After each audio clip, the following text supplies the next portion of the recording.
नमस्कार मित्रांनो, जय शिवराय. मित्रांनो, राज्यामध्ये बराचसा खंड पडण्याची भीती व्यक्त होते आहे.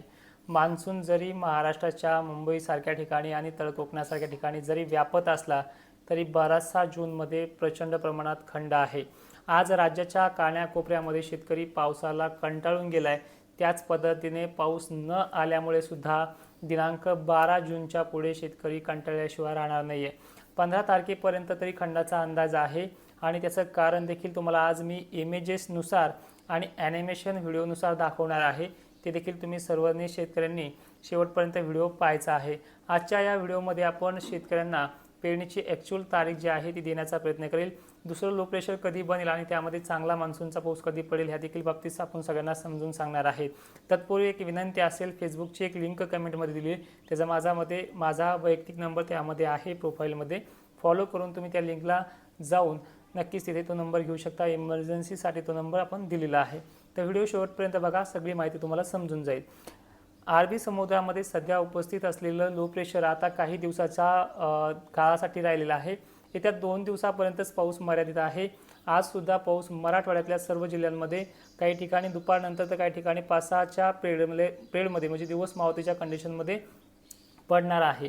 त्यानंतर काही ठिकाणी पाऊस हा पश्चिम महाराष्ट्राचा सुद्धा येत्या 2 दिवसात ओसरून जाईल. म्हणजे उद्याची 28 आणि 29 तारखेला जोर आहे. 30 तारखेपासून जोर चांगला ओसरेल. एक बखाड पडल्यासारखं वातावरण पाहायला मिळणार आहे. याच महिन्यामध्ये 30 आणि 31 तारखेपासून गरमीची लेवल अधिक असल्यामुळे 1 तारीख शिल्लक राहील. कोणत्या भागांना? नागपूर, चंद्रपूर, गोंदिया, वर्ध्यासारख्या भागांना ती म्हणजे 31 तारीख राहील. पण ह्या भागातली ही तारीख 1 तारखेपासून पूर्णपणे वातावरण, तर काही ठिकाणी यांच्याच भागांमध्ये 31 तारखेपासून वातावरण पूर्णपणे भटाण होऊन जाणार आहे. एक बखाडीसारखं स्वरूप आपल्याला जवळपास जूनमध्ये 15 दिवस पाहायला मिळणार आहे. आता बघा, स्क्रीनवरती तुम्हाला एक ॲनिमेशन दिसते, फोटो वगैरे दिसत आहेत. याच्यामध्ये सांगितल्याप्रमाणे जे लो प्रेशर अरबी समुद्रात बनलेलं आहे ते वरच्या भागांमध्ये सरकते आणि जे लो प्रेशर तुम्ही बंगालच्या उपसागरात पाहतात उत्तरेकडील खाडीमध्ये म्यानमारजवळ, त्या लो प्रेशरमुळे हे जे काही वारे वाहतात अरबी समुद्राकडनं, हे वारे प्रचंड जोराने ह्या जूनच्या कालावधीमध्ये चांगल्या प्रचंड वेगाने वाहणार आहेत. त्यामुळे एकतर्फी वारे जोराने वाहिल्यामुळे मान्सून आला तरीही सुद्धा बाष्पाची संख्या किंवा बाष्पाचे बनलेले जे ढग आहेत हे थांबणार नाही आहेत. ह्या ढगांच्या बाष्पकणांची मायक्रॉनमध्ये जर आपण जाडी मोजली तर ही जाडी जवळपास 40 ते 35 असल्यामुळे हे टिकणार सुद्धा नाहीत. म्हणजे प्रचंड मोठा कालावधी शेतकऱ्यांना मशागत करण्यासाठी, पेरणी करण्यासाठी किंवा आणखीन कुठले कामं बाकी असतील तर ह्या काळामध्ये तुम्हाला करता येईल अशी एक मोठी संधी आहे. पण एक तुम्हाला मी व्हिडिओच्याही सुरुवातीला सांगितलं आहे की जवळपास महाराष्ट्रामध्ये आपल्याला अवघ्या 12 ते 13 दिवसात पुन्हा याच पावसाची वाट पाहावी लागणार आहे. संपूर्ण जून हा मध्यम ते हलक्या पावसामध्ये अर्धा जून तर असाच कोरडा जाईल, पण त्यानंतर जेव्हा पाऊस येईल त्यावेळेस मध्यम हलका केसावा आणि धारा जे तुम्ही मागच्या 5-6 वर्षापासून मान्सून काळामध्ये अनुभवतात तीच प्रचिती तुम्हाला या काळामध्ये पाहायला मिळणार आहे. त्यामुळे हा जेवढा पाऊस पडेल तेवढा फायद्याचा आहे. आता बघूयात कुठला भाग ह्या 2 दिवसामध्ये कसा मोकळा होईल. सांगली, सोलापूर 30 तारखेपासून मोकळा होईल. कोल्हापूर, पणजी, गोवा या भागांमध्ये पाऊस मात्र 31 तारखेपर्यंत कंटिन्यू आहे.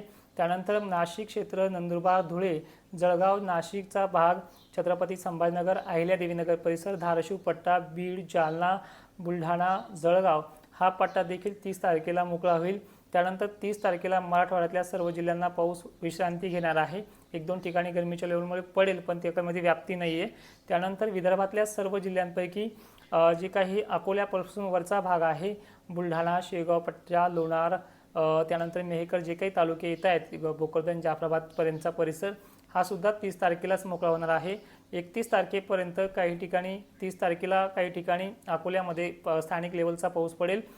त्यानंतर जे काही चंद्रपूर आहे, गडचिरोली आहे, गोंदिया आहे हा 30 आणि 31ला थोडाफार गरमीच्या लेवलमुळे पडू शकतो, कारण की वातावरण हे पश्चिमेकडनं मोकळं होत येणार आहे. तर हे समजलं तुम्हाला वातावरण मोकळं होणारीची कंडिशन. आता ॲक्च्युअल पेरणी कधी करायची, तर आता पेरणीची अशी अवस्था होणार आहे, ज्या अर्थी ओला आहे त्या अर्थी आपल्याला मशागत करायचा वेळ जाणार आहे आणि ज्यावेळेस मशागत पूर्ण होईल त्यावेळेस रानातली ओल हटून जाईल. परत आपल्याला पेंडवणी पावसाची अपेक्षा लागणार आहे. ती अपेक्षा कमीत कमी 12 जून ते 10 जूनच्या पुढेच होऊ शकते. त्यामुळे 8 जूनच्या आणि 9 जूनच्या आसपास कोरडवाहू शेतकऱ्यांनी 11 जूनच्या 12 जूनच्या हिशोबामध्ये पेरण्या करायच्या आहेत. आणि ज्यांच्याकडे पाणी मुबलक आहे त्यांनी 7-8 जूनला जरी पेरणी स्टार्ट केली तरी चालेल. तर यामध्ये तुम्हाला सांगण्याचा हेतू एवढाच होता की जवळपास खंडाची तीव्रता आणखीन वाढते आहे. शास्त्रीयही कारण दिलेलं आहे. आता शेड्यूल बघूयात की पुढे आपल्याला काय समस्या, कुठल्या समस्या जाणू शकतात.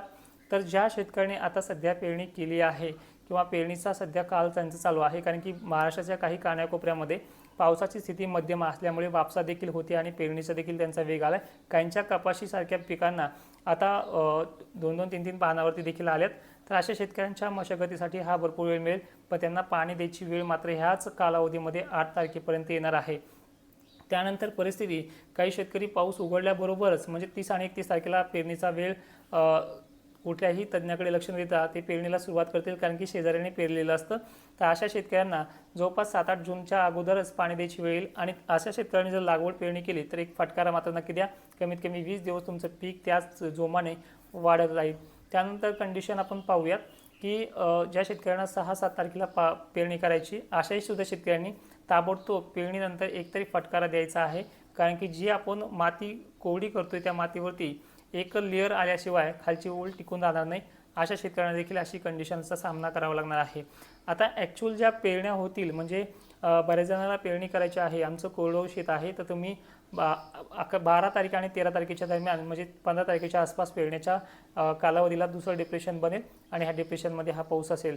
तर लो प्रेशर आणि हाय प्रेशरबद्दल अजूनही बोलायचं झालं तर लो प्रेशर ज्यावेळेस बंगालच्या उपसागरात बनेल त्यावेळेस त्याचा काहीही फायदा आपल्याला होणार नाही. याउलट महाराष्ट्रामध्ये त्याचा पाऊस किंवा इतरही राज्यामध्ये, कर्नाटक असेल, MP असेल, गुजरात, तिथे तो टिकणार नाही आहे. आपल्याला मान्सून काळामध्ये अरबी समुद्रातच लो प्रेशर लागेल आणि ते सुद्धा चांगल्या पद्धतीने लागेल. लो प्रेशरची जेवढी काही व्याप्ती असेल त्या पद्धतीनंच महाराष्ट्रात त्या व्याप्तीचा पाऊस पडेल. अन्यथा भाग बदलत इकडनं गेलाय तिकडनं गेलाय ही परिस्थिती आपल्याला पाहायला मिळणार आहे. तुम्हाला हवामान अंदाज संदर्भात किंवा पेरणी संदर्भात अजूनही काही प्रश्न असल्यास कमेंटमध्ये आवर्जून करा.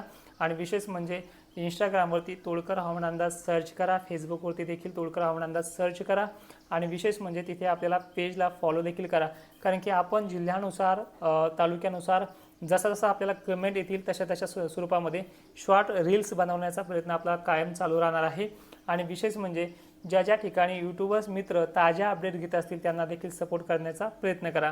आपल्या काही शंका आहेत, जसं की खंड जर पडला आणि तो जरी लांबला, जवळपास आता 1 जूनपासून आपण उघडतोय म्हणतोय आणि हे देखील शाश्वती पूर्ण सांगतोय, आधारावरती सांगतोय, खरंच इतका दिवस खंड आहे. तर अशा शेतकऱ्यांना काही समस्या असतील तर स्थानिक समस्यासाठी जी आपण कमेंटमध्ये लिंक दिली आहे आपल्या फेसबुक प्रोफाईलची, त्या इमर्जन्सी लिंकवरती जाऊन, फेसबुकच्या प्रोफाईलच्या लिंकवरती जाऊन तिथे एक इमर्जन्सी नंबर दिलेला आहे. तिथे एक जर कॉल व्यस्त असेल तर मेसेज करायचं, तो ताबडतोब आपण रिप्लाय करूया.